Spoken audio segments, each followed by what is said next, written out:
Hey everybody, this is Craig. And I'm KJ. And? This is Truly Remarkable Life, two gay expats on a journey. That's right. So today, we wanted to come to you and expand a little bit on our last video. If you haven't watched that, check it out back in our feed. But we wanted to talk today about what it was like to actually make the decision to move abroad to Mexico. KJ? Of course, he's going to throw me out there right up front. Okay, so To the sharks. To the sharks. It's been it's been kind of an emotional roller coaster. We had a lot of unexpected things kind of start popping up at the beginning of the year, like we had talked about before, and it seemed like the universe was just pointing us in this direction of it's time. It's time to make a change. It's time to make a change. It's time to go down this new road. Yeah, and we've always connected on this. KJ and I, since day one, have always wanted to live abroad. We fantasized, daydreamed, and honestly lived our lives in such a way that we were, preparing in case it happened. Yeah. We knew we wanted to do it in the future. We didn't know when it was going to be, so it was really like an act of faith that we were just kind of existing, knowing that at some point we wanted to do this. And it was just weird because like in the spring, all of a sudden, all these signs and everything started kind of pointing us in this direction and everything. And it was like, that moment, that moment that we've been preparing ourselves for, it's here. It's here. Oh, yeah. What do I do? I mean, it kind of scary and exciting and because we're in the middle of remodeling houses and doing all these things. Well, we're in the middle. Well, at the end. But we're preparing, our house, and it looks, for all intents and purposes, that we're ready for the long haul here. But the truth of the matter is that we also understood the urgency that we needed to get this stuff done because we don't know what our life's going to do. So we were really pushing, and I'm glad we did because it almost was to the day when we decided to do it to sell the house that things kind of just came together at the house. The project's wrapped up. I was able to nail everything down. And then KJ also for his job, it was the right time for that for him. And then family issues that we had to kind of take into consideration. Right. Timing wise, we might have waited too long. Yeah. Well, and so it was just, it was in the beginning, you get caught up in the research and the fun and oh my gosh, look at this place and we've done that for years. I mean, Portugal. We could live in Spain. Oh my gosh, we could live in Taiwan or Thailand or Vietnam. Thailand, I mean, we can go all over the place, and we've been looking at that for years and years and years. But then in the spring, when all of this stuff started kind of lining up and everything, you get involved in doing your research and you're kind of honing in on somewhere that you're wanting to really, really investigate. Yeah. And you get excited. I mean, it's really, really exciting. Well, and for me, I can't speak for KJ, but I think it's similar. For me, everything we've ever looked at is like, well, we could do that. And well, what's the challenges with this? And well, there's a distance and there's there's distance issues or there's some logistical issues, or maybe the cost of living is not ideal. We wanted to move to Hawaii, and the cost of living is just so astronomical. And we were thinking about Spain, and it's so far away. And, just different things. Something always felt wrong. Everything with this felt right.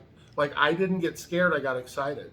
Yeah. And that spoke volumes to me and for him as well. And when we're thinking about family, friends, getting back here to see our people and our loved ones, we're like, we looked up flights and we found out there's an airport that we can fly out of near us that is in our house, and that the airport there is phenomenal, and everything lined up.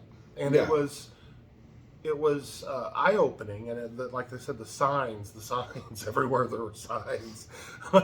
And we found Ajijic, and we got so excited about it. It ticked every box, and we really, really got excited about it. And the research that we did just confirmed and affirmed, and nothing. Even we even tried to find all the bad stuff. We're like, find all the bad stuff, anything bad about it, and we just. Nothing made us run screaming. No. And the thing is, it was exciting. It is exciting, but in the initial beginning of researching and all stuff, it gets really, really exciting. And then all of a sudden, whenever you make that decision, You're like, okay, this is what we're going to do. We've made that decision. Then all of a sudden, yeah, you get scared. You get real scared. You get scared. And we've had our moments sitting at our patio table, and I look at him and go, I don't know if I can do this. Oh, is this the right thing to do? Is this the right thing to do? You know, and what about this? And what about that? And or you just get moments where you're trying to process all of the change in your life happening and all the stuff you need to do, and you're just like, I want this. I don't know if I'm strong enough to do this today. Yeah, I mean, there's a lot that goes into it. So, I mean, luckily for us, it was like all roadblocks were removed. Yeah. Things just happened. We sold our house in 6 fast. hours, technically. We sold our house in 6 hours. Yeah. The Mexican consulates are booked up for months, and I just had this notion. I was cooking dinner, and something inside said, "Run to the computer right now and check the system." And there were appointments available the following week at the consulate we wanted to go to, and so I was able to book those. I mean, so things happen. It seemed like all roadblocks were removed, which is wonderful. Yeah. But you're gonna go through this crazy roller coaster of emotions with excitement, fear, frustration. You're gonna become exhausted. Just from some of the things that you gotta do and take care of, and it seems overwhelming. But here's the thing: it's not. Yeah, and that's the thing. Everything I've done has just relieved some of the stress. Like, we sold the house, and I'm like, I should be sad about this because I've owned this house for 20 some odd years, but it was relief. I watched one of my favorite pieces of furniture leave the house, and I mean, I was sad, and then they drove away, and I was like, okay. So it's. Those things really speak highly for us and give us a confirmation that we're on the right track. Yeah. Now, there's a lot more that goes into this. We're going to cut this short for now, and we're going to come back at a later time, and we're going to tell you a little bit more and some different topics about the people, what it's like to leave people, what people said about it, what we found out about it, how we did our research, and some of the resources that we use. So It's exciting stuff, and we would love to continue sharing it with you. So please follow us on Facebook and Instagram, and make sure you like and subscribe on YouTube, because that really is going to help us. And we're going to try to grow this channel and become a little more helpful to you and give you a little more information about what it's like to really live abroad, what it's like to be us. So remember, if you haven't already, go find your truly remarkable life. We are.